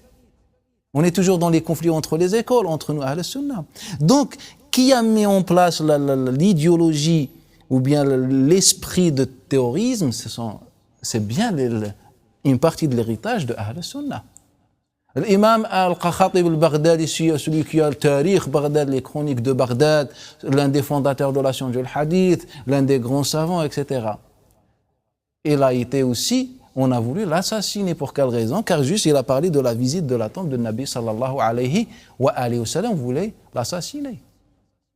Donc, si on parle maintenant, si on veut vraiment être positif, si on considère le terrorisme comme un échec, comme un péché, comme un malfait, et on veut vraiment l'arracher de ses racines, il faut qu'on cherche ses causes. Il ne faut pas se cacher derrière les belles paroles, les accusations. Ah, c'est les kharijites, ce sont des égarés. Le Nabi va parler des kharijites et qu'Allah les maudisse. Et après les autres, et ils appellent, c'est Daesh, ils appellent les autres. Ce sont les traîtres, les proches des gouverneurs, les savants du palais. Et on va, non, il faut chercher les causes. Donc le problème, c'est ni Daesh ni les autres. Le problème se trouve dans notre héritage. Car Daesh, ce ne sont pas des gens qui sont tombés du ciel. Ce sont des gens qui ont une part de cet héritage. Donc le problème se trouve dans notre héritage. Et on n'est pas en train de parler des autres, ce qu'on appelle sectes, on est en train de parler de Ahl Sunnah. Donc qui a provoqué, qui était derrière de l'apparition, bien qui avait la participation dans l'apparition de ce qu'on appelle le terrorisme? C'est Ahl Sunnah aussi. La liste est longue. Donc ça c'est juste un exemple. Aussi, lorsqu'on parle de l'état de la Ummah, on va aussi constater d'autres formes de ce qu'on appelle at-ta'assub, ou bien le fanatisme. Par exemple, parmi ces problèmes, par exemple, le dialogue. Parmi ces problèmes, bien les formes du fanatisme, c'est la haine. Nous, qu'on parle de la haine, et j'aime bien le discours de nos chouyoukhs lorsqu'ils nous disent l'islam c'est la religion de l'amour, la religion de la paix, ça me fait rigoler. Mais vous parlez de quel islam? L'islam de Mohammed alayhi salam ou l'islam des hommes? Si vous parlez de Mohammed alayhi salam, certainement c'est la religion de l'amour. Mais si vous parlez avec double face, ça c'est un problème. L'islam c'est la paix, etc. Mais jusqu'à maintenant, tu n'arrives pas à te réformer. Car si on ouvre tes livres, on va trouver le contraire. Ce n'est pas l'islam de l'amour, c'est l'islam de la mort. Prenez avec moi le mot égarement et le mot innovation. Ce sont les mots les plus répétés dans les livres de Sunna. Pas des statistiques. Le mot le plus répété dans les livres de Sunna, c'est l'égarement et l'innovation. Innovateur, innovation, à inventer, etc. Donc, qui propage la haine? Une fatwa attribuée à un grand savant que tous les musulmans, sans exception, tous les musulmans, les chiites, les sunnas, tous le connaissent. Qu'est-ce qu'on doit faire lorsqu'un égaré reçoit ou bien tombe dans une catastrophe, bien est touché par une catastrophe? Une maladie ou catastrophe, bien une région des égarés a été éprouvée par une épreuve. Il faut être content. Il a dit, mustahab, il est recommandé d'être content et heureux. C'est-à-dire fêter ce jour. Alhamdulillah. Qu'est-ce qui s'est passé par exemple, je ne sais pas, dans un endroit où il y a des kharijites ou bien, je ne sais pas, ou bien des ash'arites pour ceux qui les considèrent comme égarés, ou bien pour les salafites pour ceux qui les considèrent comme égarés. Alhamdulillah, masha'Allah. Ça c'est la haine. Ce n'est pas l'islam de Nabi sallallahu alayhi wa sallam, la paix, l'amour, aimer le khayr. Les gens frappaient le prophète sallallahu alayhi wa sallam et lui il a les deux mains. Ya Allah, ighfir li qawmi fa innahum qawmun la ya'lamoun. Oh Allah, accorde ton pardon, ta miséricorde à mon peuple, car ce sont des gens qui ne connaissent pas. Pendant qu'on frappe le Nabi sallallahu alayhi wa sallam, on l'insulte des gros mots. Et les gros mots arabes sont un peu particuliers. Des gros mots, on l'insulte. Et le Nabi sallallahu alayhi wa sallam, c'est ça. Donc moi je veux savoir, est-ce que c'est l'islam de Nabi sallam ou l'islam des hommes? Que celui qui salue un innovateur a trahi l'islam. C'est la parole, c'est une parole très très très répandue. Prenez le Sharia de l'Ajurri, prenez Sharh Aqidat Ahl Sunnah wa Jama'a de l'Alika. Ils sont des savants de l'Hadith, ce sont des anciens. Prenez. Prenez Sunnah de Abdullah ibn Ahmed Hanbal, par exemple. Prenez ces livres qui ont évoqué beaucoup ce sujet, l'innovation, l'innovateur, etc. Et vous allez trouver les paroles rapportées. Que celui qui fait un sourire à un égaré, il a trahi l'islam, et qui le salue, il a trahi l'islam. Que manger avec un juif est meilleur que manger avec un... Mais pourquoi les juifs? Car pour eux, le juif, c'est le pire de pire. Après, ça, c'est un autre problème dans la civilisation islamique. Bref, c'est-à-dire ce que tu peux faire, avec qui, la chose la plus grave que tu peux faire, c'est avec un égaré. Manger, ou s'asseoir, ou parler, ou garder un sourire, c'est ça le pire de pire. Ça, c'est la propagation de la haine. Donc, quand je me pose aujourd'hui, pourquoi il y a cette haine au sein de la Ummah de l'islam, l'explication, c'est notre héritage. On n'est pas tombé du ciel et on a dit, voilà, les anciens étaient dans un chemin, nous on va changer. Non, en vérité, c'est la prolongation, c'est la continuité d'un héritage. Donc, on est dedans. Donc, ça, c'est l'une des formes du fanatisme. Parmi aussi les formes, c'est le dialogue. On n'arrive pas à ouvrir une conversation avec quelqu'un. Alors qu'Allah Ta'ala, comme je disais au début, a dit à son messager, tu leur dis, c'est nous, ou bien vous qui sommes dans le bon chemin. Regardez la réponse divine. Et nous, aujourd'hui, comme on les considère comme égarés, donc l'égaré ne peut donner que l'égarement. Donc même si je fais un dialogue avec un égaré, je ne vais pas l'écouter. Juste, je le laisse parler, une fois il a fini, je reprends la parole. Alors que Utba ibn Rabi'a vient tenir des propos bizarres et fanatiques au prophète sallallahu alayhi wa sallam, et le Nabi sallallahu alayhi wa sallam avec une grande patience. Un long discours revenait dans l'histoire. Un long discours rapporté par Tabari et les autres. Il vient, Utba ibn Rabi'a, il dit, Ya Rasulallah, il commence par une introduction, après il dit, Ya Rasulallah, si tu veux l'argent, si tu veux les femmes, Ya Rasulallah, Ya Muhammad, si tu veux le pouvoir, si tu veux le royaume, Malaknak, et si tu cherches l'honneur, Sawadnak, si tu veux l'argent, Ja'annak, Aktharana Malak, et il termine. Et qu'est-ce que le Nabi sallallahu alayhi wa sallam a dit? Faraghta ya Utba, est-ce que tu as fini, Ya Utba? Il dit, Naam. Il a dit, je vais parler. Et puis le Nabi sallallahu alayhi wa sallam, il récite quelques versets. Et là, Utba ibn Rabi'a, après le Nabi sallallahu alayhi wa sallam, il a dit, Faraght, j'ai terminé. Est-ce que tu as entendu, tu as bien écouté et saisi, oh Utba? Il a dit, non, j'ai rien entendu ni écouté. C'est-à-dire, tout ce que tu as fait, rentre par là, car j'ai une mission. Ya Muhammad, tu es égaré. Et j'ai une mission. Ma Quraysh m'a accordé une mission de te faire da'wa vers notre chemin, le bon chemin. Donc, j'ai rien entendu, j'ai rien écouté. Tout ce que tu as récité, c'est rien pour moi. Car j'ai la vérité. Et tu as le faux, ya Muhammad. C'est ça notre discours aujourd'hui. Là, si déjà on arrive à faire un discours, ou bien un dialogue, un échange. Donc déjà le problème, on ne s'est même pas donné cette occasion d'ouvrir un dialogue. Et même si on arrive, je pense, dans ces conditions, si on arrive à faire un dialogue, on va le faire comme Utba l'a fait. On va avoir la même réaction de Utba. C'est-à-dire, juste, je suis là, je te laisse parler, mais toi tu es dans l'enfer, je sais, tu es égaré, je le sais. Donc quand tu finis de parler, moi je reprends la parole. Et après moi c'est la même chose. Toi tu es égaré, donc je vais juste te fermer ma bouche, juste tu parles. Quand tu finis, je reprends ma parole. Donc ce n'est pas un dialogue, sincère. Donc la question qui se pose aujourd'hui, est-ce que vous voulez qu'on reste comme ça? Ou qu'on réforme la Ummah, qu'on essaye de changer, d'avancer, de corriger nos erreurs? C'est ça le problème. Et les formes... Parmi aussi les formes du fanatisme, est-ce que ça touche? C'est le niveau de la Ummah dans les sciences profanes ou les sciences en général de Dunya. Moi, je les appelle sciences islamiques. Je vous dis pourquoi après, Inch'Allah. L'imam, par exemple, Al-Khawarizmi. Prenez l'exemple aussi de l'imam Al-Idrisi. Al-Idrisi. Prenez l'exemple de Al-Kindi. Prenez l'exemple de Jabir ibn Hayyan. Ce sont des savants, ce sont les fiertés de notre Ummah dans leur spécialité. Quand on parle de la chimie, tout ce qui est dans ce sens-là, on parle de Jabir ibn Hayyan.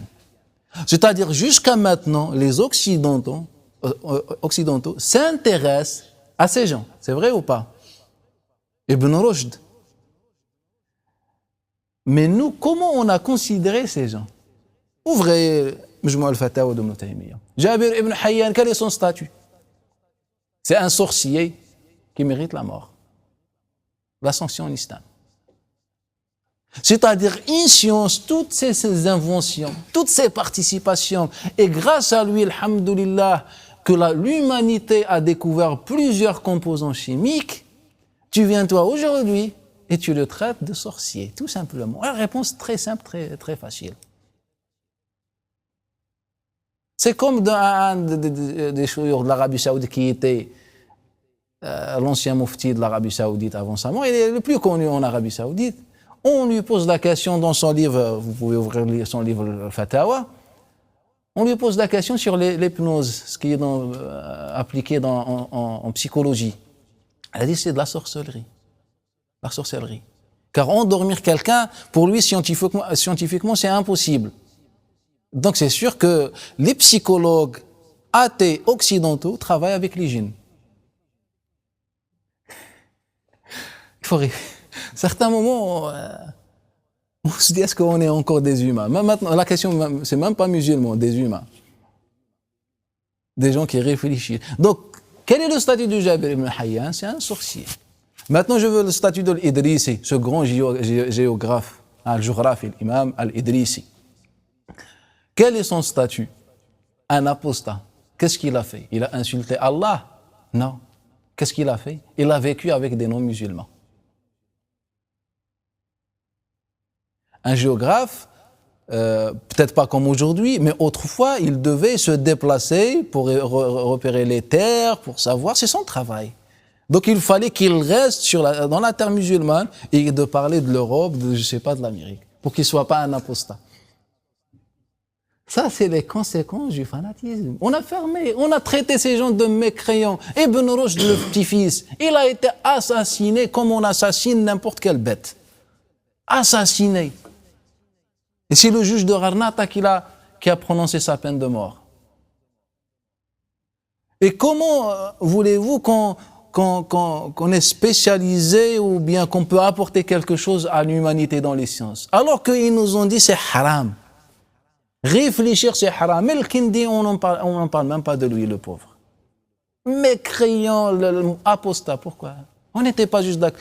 C'est un philosophe au final. Et il était spécialisé dans beaucoup de sciences, comme lui, comme le Khawarizmi. On n'est pas d'accord avec lui, mais qu'est-ce qu'Allah Ta'ala demande de nous? De calculer ce que les gens font? De juger les gens? Allah Ta'ala dit à son messager وَمَا جَعَلْنَاكَ عَلَيْهِمْ حَفِيظًا وَمَا أَنْتَ عَلَيْهِمْ بِوَكِيلٍ. Allah Ta'ala il dit à son messager on n'a pas fait de toi un juge ou un gardien ou quelqu'un, je ne sais pas, un comptable pour compter ce qu'ils font. Allah Ta'ala dit à son messager, quel est ton rôle, ya Muhammad? Allah Ta'ala dit dans le Coran al-Karim, Innama anta munzir. Tu fais juste un nadhir, c'est-à-dire l'avertissement, la bonne annonce, c'est ça ton travail. Ce que les gens font, c'est pas ton travail. Mais nous, c'est le contraire. Ah, le Kindi, tout ce qu'il a apporté à la Ummah de l'islam, on va l'oublier, on va parler qu'on n'était pas d'accord avec lui sur certains sujets. Mais ce n'est pas notre rôle, c'est Allah Ta'ala, il est musulman, il dit la ilallah, point final. Avec tout ce qu'il avait composition, point final, c'est un musulman comme nous. Il n'y a pas de différence, ni égaré, ni rien du tout. Et même Abu al-Hasan al-Ash'ari, le jour de sa mort, comme il rapporte le Bayhaqi d'après lui, il a dit, on était tous, inna makhtalafna fil ibarat, on a divergé dans les expressions. Sinon, on est tous des gens de l'Qibla. C'est-à-dire tous, on fait la prière, c'est-à-dire tous, on est musulmans. C'est ça la dernière parole de l'imam Abu Hassan al-Ash'ari. Et l'imam Dhahabi a fait un très bon commentaire. Il a dit, dans le sens, c'est une parole d'un sage. L'imam Dhahabi dit dans le sens. Revenez à Sir Alam Nubala, la biographie de l'imam Abu Hassan al-Ash'ari. On est tous musulmans, on dit tous la ilaha illallah, on a divergé dans les expressions. Tous, on cherche ce qui est, masha'Allah, dans notre religion. On a divergé dans la compréhension, etc. Ça sont quelques exemples sur les conséquences et les formes, bien les formes de ta'assub dans cette époque. Donc, si on se pose la question aujourd'hui, et pour se réformer la Oumma, il faut qu'on revienne à l'origine des problèmes. Car nous, le problème, et ça c'est un problème chez les religions en général, toujours on adopte le discours de perfection, de masha'Allah, tout est beau, on est musulmans donc c'est bon, on est tous masha'Allah. Car on mélange entre l'islam et la perception de l'islam. L'islam, il est beau, masha'Allah, il n'a pas besoin de nous. Mais le problème, c'est notre perception, notre vision islamique, c'est ça ce qu'on doit revoir. Naam. En conclusion, Cheikh, de manière synthétique, est-ce que on a eu quelques idées un petit peu des solutions qu'on devait trouver pour faire face au fanatisme? Est-ce que de manière résumée, vous pourriez revenir sur ces solutions et puis terminer par une petite parole qui profite à tous ceux qui vont nous écouter? Inch'Allah. Je vous ai dit que j'allais vous dire pourquoi je dis les sciences islamiques. Un exemple, je vais pas rester sur ce sujet. Un exemple que l'imam al-Bukhari rapporte dans son authentique d'après Abi Rijal, d'après Amra bint Abdurrahman, d'après Aïcha, que lorsque Allah Ta'ala fait descendre « Inna fi khalqis samawati wal ard wa ikhtilafil layli wan nahar la ayatun li ulil albab » le Nabi sallallahu alayhi wa sallam dit « Waylun liman qara'aha wa lam yatadabbar fiha » Quel malheur al-Wayl, et puis le Wayl, c'est comme dans un autre hadith, c'est un fleuve dans l'enfer. C'est-à-dire quel malheur pour celui qui a récité, qui a écouté ce verset ou récité ce verset sans qu'il médite, qu'il réfléchisse. Et déjà le verset, il est, la fin du verset, il est ulil albab, c'est-à-dire ce verset pour ceux qui ont la réflexion, la raison, etc. Allah Ta'ala, il nous parle de la création des terres et les cieux. Il nous parle de la nuit et du jour. Et puis on nous dit, ce sont des signes pour ceux qui réfléchissent. Le Nabi sallallahu alayhi wa sallam, il nous dit quel malheur pour ceux qui lisent ce verset, ils ne méditent pas. Est-ce qu'aujourd'hui on a appliqué ce verset? Ou on a fait le contraire? Ce sont les pauvres, Ibn Rushd et les autres, ils ont voulu méditer, sont des mécréants. On ne peut pas. Allah Ta'ala nous dit wa fi anfusikum afala tubsirun. En vous-même, pourquoi vous méditez pas? C'est-à-dire en nous-mêmes, il y a des choses à découvrir. Wa fi anfusikum. Ibn Sina a voulu étudier, et aussi l'imam al-Razi, qui a le premier livre dans l'histoire sur la pharmacie. Ils ont voulu étudier ce petit verset, ce verset, ce grand verset, c'est pas ce petit verset, mais je parle deux mots qui peuvent nous ouvrir des portes, beaucoup de portes, mais on les a considérés comme des apostats. Ils ont essayé de réfléchir. C'est Allah qui nous appelle, ce sont les sciences islamiques, car Allah Ta'ala nous a ordonné de méditer en nous, dans les terres, les cieux, les créations et les signes d'Allah Ta'ala. Et pour revenir à la question, pour les solutions, moi je pense que la première solution, et c'est la solution la plus fondamentale, c'est la réflexion, at-tafkir, c'est réfléchir.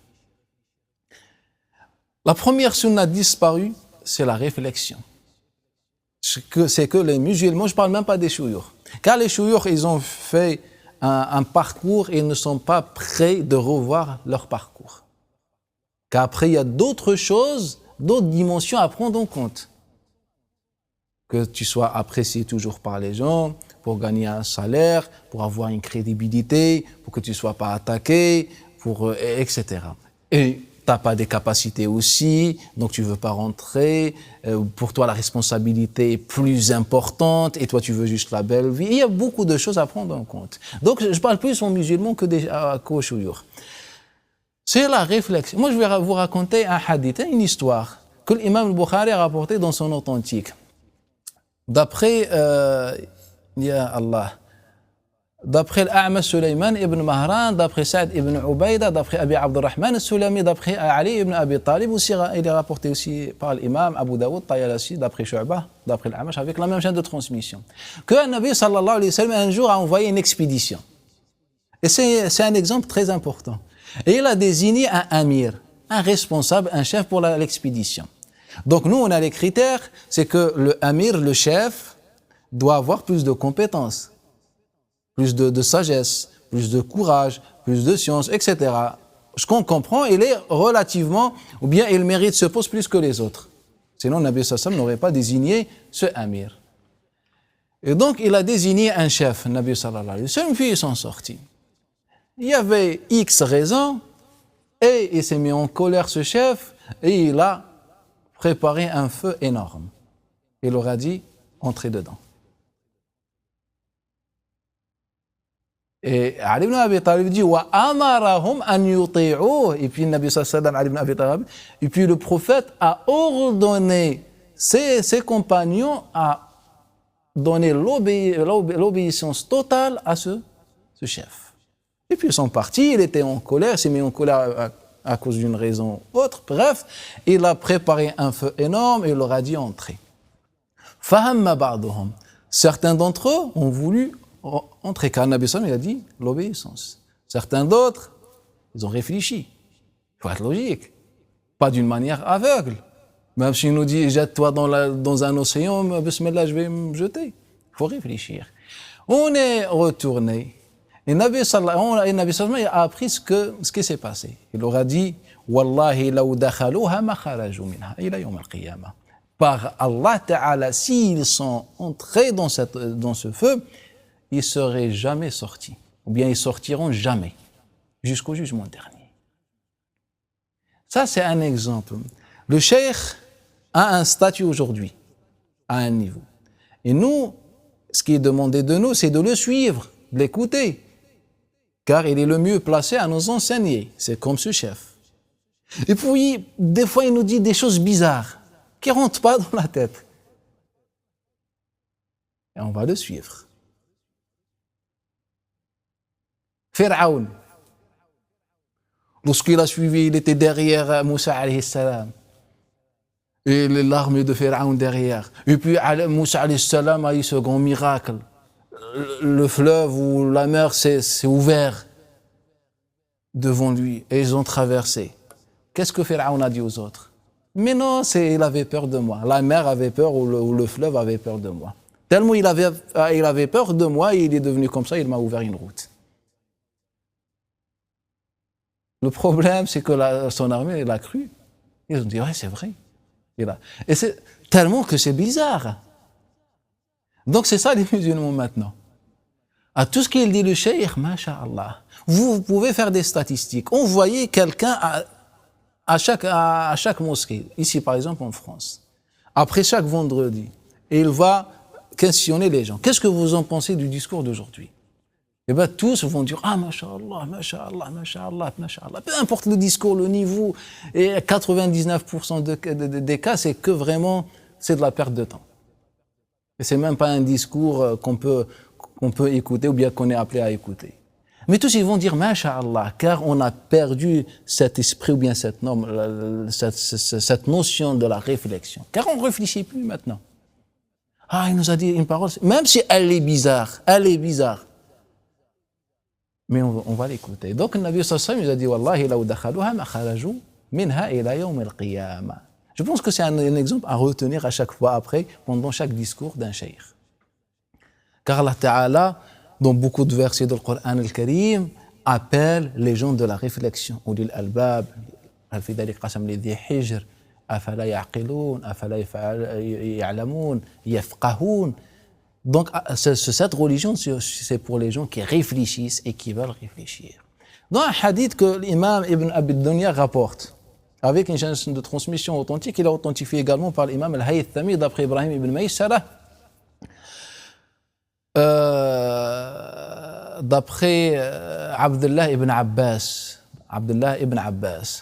أن النبي صلى الله عليه وآله وسلم قال اللهم إني الشاهد على الله. Il a dit إني الشاهد على الله ألا يعثر العاقل إلا رفعه الله ثم لا يعثر إلا رفعه الله حتى يكون مصيره الجنة. Ce hadith, il est masha'Allah. An-Nabi sallallahu alayhi wa sallam, il dit je suis le témoin sur Allah Ta'ala que l'aqil, celui qui réfléchit, et il se trompe, Allah Ta'ala l'élève son degré. Et s'il réfléchit encore, et il se trompe encore, Allah Ta'ala élève son degré, jusqu'à ce que Allah Ta'ala le fasse rentrer au paradis. C'est hadith de Nabi sallallahu alayhi wa sallam. Il ne demande pas de nous de veiller toute la nuit, ni apprendre une école de A jusqu'à Z, ni rien du tout, c'est juste réfléchir.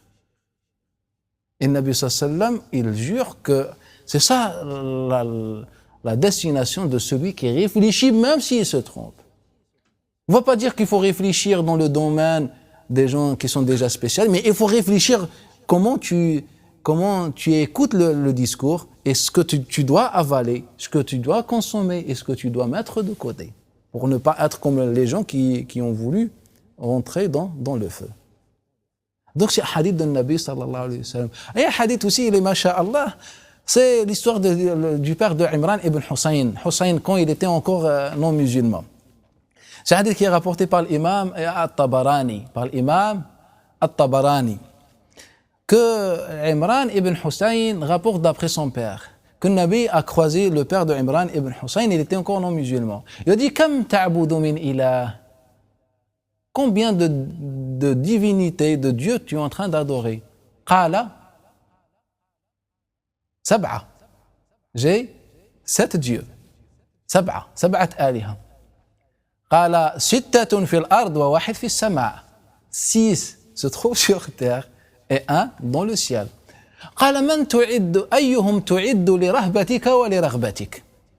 Il dit, quand tu es dans une épreuve où vraiment tu cherches quelque chose dans une nécessité, vers qui tu vas te diriger? Il a dit, vers celui qui est dans le ciel. Et là, Nabi sallallahu alayhi wa sallam lui a dit, Law aslamt la'allamtuka kalimatayn. Si tu embrasses l'islam, pour ce que tu m'as dit, si tu embrasses l'islam, je vais te donner 2 paroles, que pour toi. فذهبت الأيام والليالي. Les jours passent et il a embrassé l'islam. Et il est venu directement, Ya Muhammad, Ya Nabi Allah, dis-moi mes 2 paroles. قال إذا دعوت الله, lorsque tu demandes à Allah Ta'ala, tu fais dua, قل اللهم ألهمني رشدي وقني شر نفسي. اللهم ألهمني رشدي وقني شر نفسي. Qu'est-ce que tu demandes? Oh Allah, donne-moi la sagesse, la bonne réflexion, al-rushd. C'est ça ce que le Nabi sallallahu alayhi wa sallam enseigne au père de Imran ibn Hussein, la bonne réflexion. Et puis, le Nabi sallallahu alayhi wa sallam dans le hadith très célèbre qui est rapporté par beaucoup de compagnons, bien plusieurs compagnons comme Abu Darda ibn Mas'ud, Mawqoufa et Abu Bakrata, par Khalid al-Hadda, d'après Abdurrahman ibn Abi Bakra, d'après Abi Bakra, que le Nabi sallallahu alayhi wa sallam a dit Ughdu aliman aw muta'alliman aw mustami'an aw muhibban wa la takun fil khamisa. Le Nabi sallallahu alayhi wa sallam nous a donné plusieurs catégories. Il nous a dit soit alim, un savant, soit muta'allim, celui qui apprend al-ilm, soit celui qui écoute l'ilm, soit celui qui aime l'ilm, et ne soit pas la dernière. On a dit, mais c'est quoi la dernière, ya Rasulallah? Imma'a, un imitateur, transparent. Monsieur, consommez tout.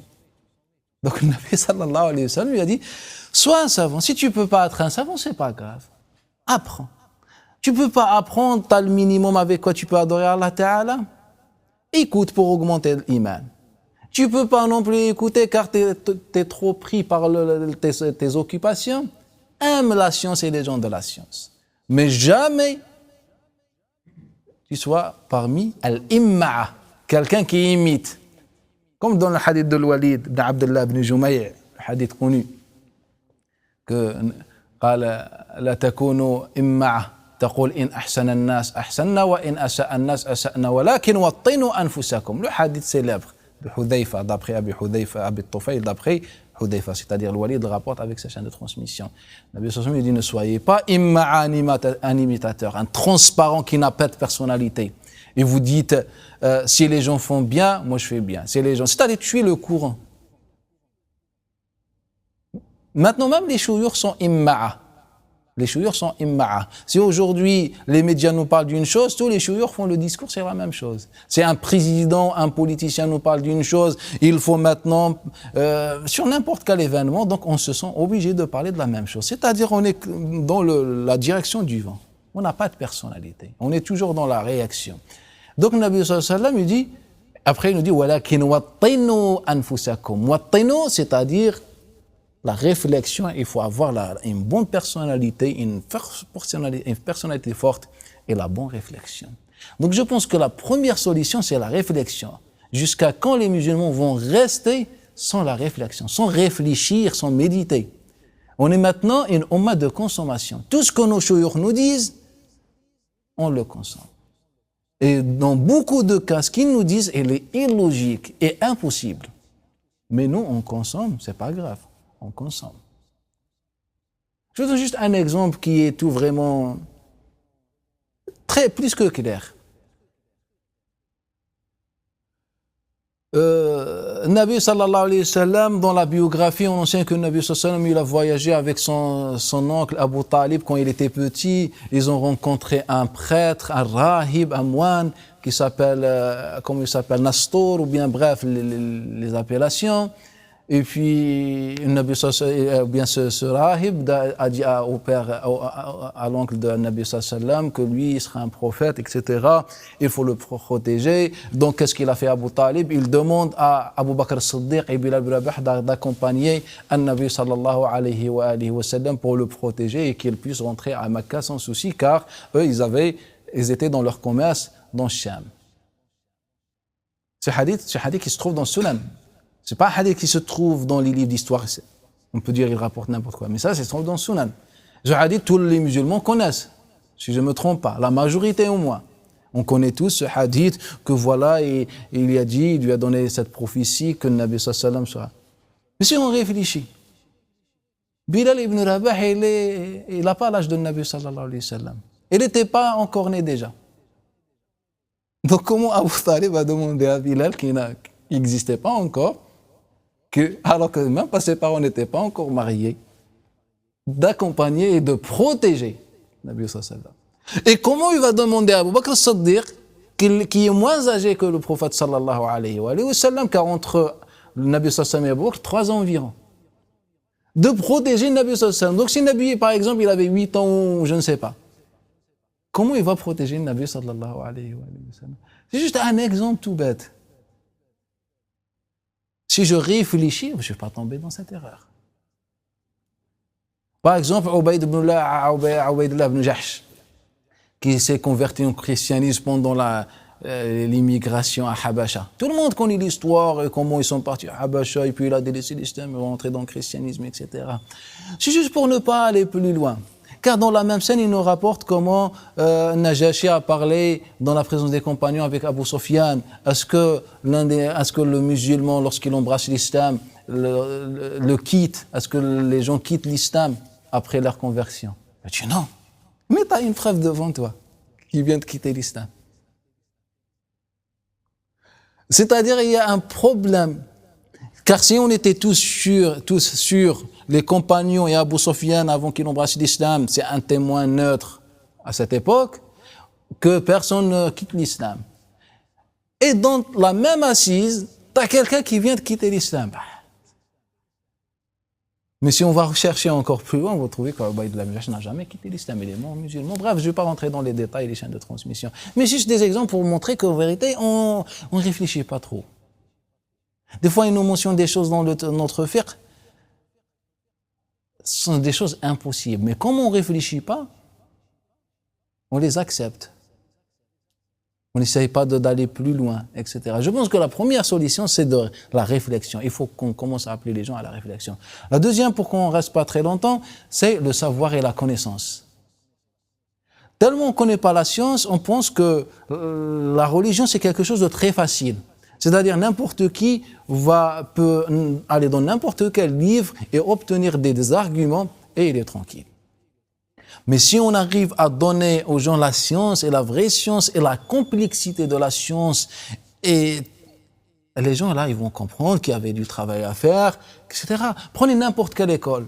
Et moi, souvent, je disais aux frères, Qui est capable de me donner un seul avis dans une école qui n'a pas d'argument? Sortez-moi un avis. Si quelqu'un me croise, me dit, voilà cet avis, il n'a pas d'argument. Et moi, je lui donne l'argument pour lui montrer que tu as tort. C'est-à-dire que toutes les écoles ont été argumentées. C'est-à-dire c'est une divergence évidente. On ne peut pas nier cette divergence qu'il y avait des arguments et tous ces ans des textes. Prenez n'importe quelle école et vous comptez combien cette école a d'ouvrages sur les arguments de l'école. Prenez n'importe quelle école. Dans l'école Hanafite, Shafi'ite, chaque école a ses livres d'arguments. Et après, les livres d'arguments, il y a les livres de takhrij. Takhrij, c'est-à-dire les études des chaînes de transmission de leurs arguments. Comme il a fait Ibn Kathir, comme il a fait Rafi'i, comme il a fait Zayla'i, comme il a fait Ibn Hajar al-Asqalani, tous. C'est-à-dire tous, ils ont des arguments. Et on n'a pas besoin que des textes. Aussi, comment on comprend le texte. Ça, c'est une science indépendante, la science de l'indication, de quelle manière le texte indique le sens. C'est une science qui est ignorée jusqu'à maintenant, malheureusement. Donc, quand je dis la science, je ne parle pas du programme de Madine enseigné maintenant, quelques années à Madine ou bien de l'ISH. Je parle de la science pour que les gens réfléchissent que voilà, il y avait un travail qui a été fait. Il y avait une grande divergence, donc il faut accepter. De cette manière, on peut s'éloigner du fanatisme. Autre chose, c'est ouvrir la porte du dialogue. Il faut accepter les autres. Allah Ta'ala dit فَبَشِّرْ عِبَادِ الَّذِينَ يَسْتَمِعُونَ الْقَوْلَ فَيَتَّبِعُونَ أَحْسَنَهُ. Bon, annonce la bonne nouvelle à mes serviteurs. Qui sont-ils, ya Allah? Ceux qui écoutent, qui acceptent. الَّذِينَ يَسْتَمِعُونَ الْقَوْلَ فَيَتَّبِعُونَ أَحْسَنَهُ. Allah Ta'ala nous a donné deux choses. يَسْتَمِعُونَ, il ne nous a pas dit يَسْمَعُونَ. Il nous a dit yastami'un, qui veut dire en langue arabe, ils écoutent attentivement, avec sérieux et sincérité, attentivement. Quand tu me dis quelque chose, je t'écoute. Comme Nabi Sassam le faisait. Avec les non-musulmans, j'écoute. Avec un grand sérieux. Fayattabi'una ahsana. Et puis je suis le meilleur de ce que tu m'as dit. Si tu as des bonnes choses, je prends. Et c'est ça ce que Allah Ta'ala nous dit. Et Allah Ta'ala, il est en train de parler de ses serviteurs. C'est-à-dire les serviteurs d'Allah Ta'ala, ceux qui ont ces deux qualités. Allah Ta'ala dans le Coran n'a pas mentionné avec qui ils vont ouvrir ce dialogue ou je ne sais pas. Dans cette généralité, le serviteur, c'est celui qui a ces deux qualités. Qu'il est ouvert, il écoute attentivement et cherche le bien. Donc je pense si on a ces trois solutions, on peut s'éloigner du fanatisme. Allah Ta'ala, la réflexion, la connaissance, c'est qu'on donne aux gens qu'est-ce que la science et la connaissance en islam. Et on enseigne bien sûr la bonne science. Et la troisième chose, c'est le dialogue. Ouvrir les dialogues. Il faut qu'on apprenne à écouter les autres, à supporter les autres. C'est ça le problème de la Ummah de l'islam. Et on connaît tous le hadith de l'imam Abu Shaykh, Tayalis et les autres, d'après Thabit al-Bunani, d'après Anas ibn Malik, que lorsque des fois un homme, il vient, il parle avec le Nabi sallallahu alayhi wa sallam, il dit فَإِذَا أَذَنَهُ, c'est-à-dire lorsqu'il parle au prophète sallallahu alayhi wa sallam, un Nabi sallallahu alayhi wa sallam ne lui coupe pas la parole حتى يكون الرجل الذي ينتهي. Il nous dit, Anas ibn Malik. C'est-à-dire, si tu viens parler avec le Nabi sallallahu alayhi wa sallam, il faut que tu saches que le Nabi sallallahu alayhi wa sallam va t'écouter attentivement jusqu'à ce que tu termines ta parole. Si tu passes 20 ans, il va passer 20 ans avec toi et il ne te coupe pas la parole. Regardez cet esprit, cette préparation psychologique d'écouter les autres. C'est ça le problème de la Ummah, on n'a pas cette qualité. Pour terminer, je vous rapporte ce que Al-Bishari a rapporté dans son livre Ahsan Taqasim, avec sa chaîne de transmission d'après Ali ibn Ishaq al-Hanbali, d'après Bishr ibn Awam, que Mis'ar ibn Kidam, c'est l'un des grands savants du hadith, Mis'ar ibn Kidam, dans l'époque de Ahmed ibn Hanbal, juste un peu avant Ahmed ibn Hanbal, Mis'ar ibn Kidam, l'un des grands savants et qui est reconnu sans divergence, rapporte, il a dit, je n'ai pas vu quelqu'un qui a la sagesse de Amr ibn Murra. Pour lui, celui qui avait le plus de sagesse, c'était Amr ibn Murra. قال جاءه رجل. Un homme est venu le voir. فقال يا عمرو كثرت الأهواء. L'ahwa, maintenant, les passions sont nombreuses maintenant.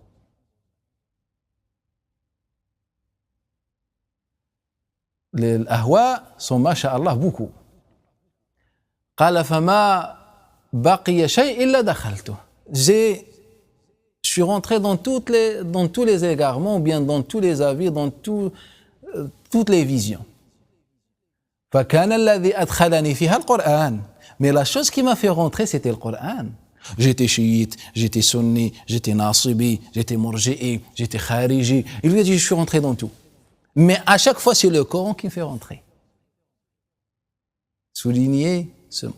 C'est le Coran qui me fait rentrer. قال ثم خرجت من الأهواء كلها. Et puis je suis sorti de tous ces ahwa, ces passions, ces avis, ces visions. فكان القرآن هو الذي أخرجني منها. Et toujours, après, c'est le Coran lui-même qui m'a fait sortir. C'est-à-dire, le Coran m'a fait rentrer dans ces voies, et c'est le Coran qui m'a fait sortir de ces voies. كيف أعمل? Quelle est la solution? C'est ça ce qu'il demande tout musulman actuellement. On a plusieurs voies, on a des millions de voies, de tendances, de sectes. Quelle est la solution? Amr ibn Murra, avec le témoignage de Mis'ar, et Amr ibn Murra, c'est l'un des grands savants de l'hadith. Amr Murra, c'est un grand tabi'i. C'est le cheikh de l'Amash et des grands tabi'in aussi. Il va nous dire. قال هل اختلفوا في القرآن. Ceux dont tu parlais, est-ce qu'ils ont divergé dans le Coran? Est-ce qu'ils ont dit le Coran, ce n'est pas vrai? Ou bien ne vient pas d'Allah? Ils ont dit non.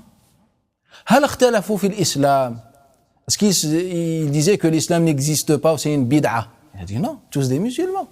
Tu parles à un chiite, il te dit musulman. Tu parles avec un sunni, musulman. Un khariji, musulman. Mu'tazili, musulman. Tous musulmans. قال هل اختلفوا في القبلة. Est-ce qu'ils ont divergé au sujet de l'qibla? Que chacun a sa propre qibla? Non, on a tous qibla. قال هل اختلفوا في الصلاة. Est-ce qu'on a divergé dans la prière? Que l'un a 5 prières et les autres 20, un autre 20 ou 30 ou moins ou plus? Il a dit non. هل اختلفوا في الزكاة. Et الزكاة? Il a dit non. قال هل اختلفوا في الصيام. Et الصيام رمضان. Est-ce qu'ils font tous رمضان? قال نعم. قال والحج et le pèlerinage. قال نعم. Il a dit lorsque l'un d'entre eux tombe dans l'impureté après avoir fait un rapport par exemple, qu'est-ce qu'il va faire? Il a dit bah tous ils font les grandes ablutions. On fait tous la même chose. قال هل قرأت القرآن. Il a dit نعم. Est-ce que tu as récité le Coran? Tu as lu le Coran? Il a dit نعم. Est-ce que tu as lu Ali Imran? قال نعم. Est-ce que tu as lu قوله تعالى? Est-ce que tu as lu le verset Allah Ta'ala il parle des versets المحكمات وأخر متشابهات? قال نعم. قال أما المحكمات فما ماذا. Il dit المحكمات, Allah nous a dit que les gens saints, sincères, guidés, suivent quoi? Al-Muhkamat, les versets clairs. Il a dit, c'est ce qu'on vient d'évoquer. Al-Muhkamat, où il n'y a pas de divergence. Le Coran, c'est la parole d'Allah. L'islam, c'est la religion des musulmans.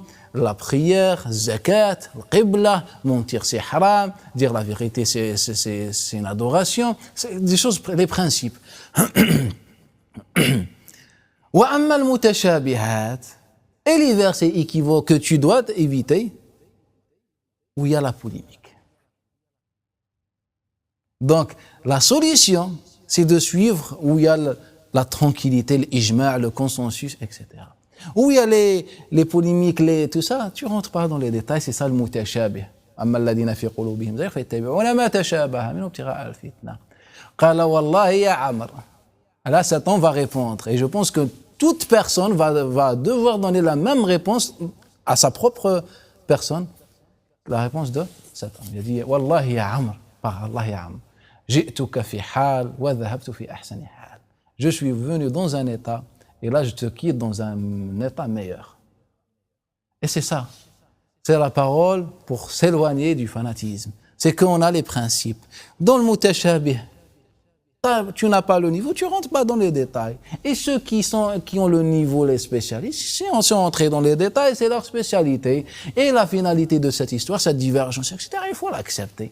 De toute façon, nous tous sommes pris, on fait zakat, on est tous d'accord sur les principes. Si on a des accords, ça, c'est pas grave, ça c'est le mutashabih. Tu as une vision, j'ai la mienne, l'autre il a la sienne, et alhamdulillah. Et je pense que c'est une parole importante de Amr ibn Murra, et que l'imam Mis'ar ibn Kidam l'a qualifié d'une parole sage. أقول هذا الكلام وأستغفر الله لي ولكم فاستغفروه.